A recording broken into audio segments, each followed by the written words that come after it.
Un télésiège à quelques dizaines de mètres d'un site protégé.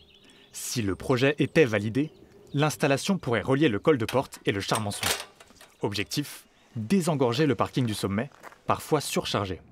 L'été, c'est un désastre là-haut d'avoir toutes les voitures. Donc je pense que pour les gens qui aiment le Charmençon et qui veulent lui redonner sa tranquillité, ce projet de télésiège, il n'y a pas d'alternative. Ou alors on interdit aux gens d'y aller, c'est-à-dire qu'on ferme la route et puis ne peuvent y aller que ceux qui sont capables de faire monter en vélo.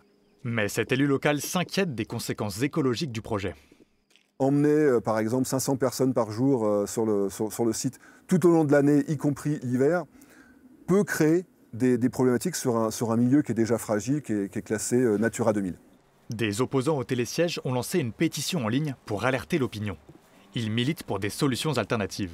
Il y a déjà eu des tests qui ont été faits par la métropole et par le parc de Chartreuse, avec des navettes qu'on pourrait prendre depuis le col de Porte jusqu'au pied du Charmençon, sans doute sur les périodes où c'est le plus fréquenté.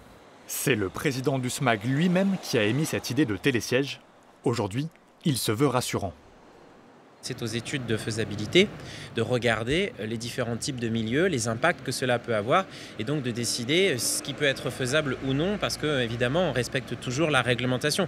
Personne ne va aller remettre en cause un milieu protégé.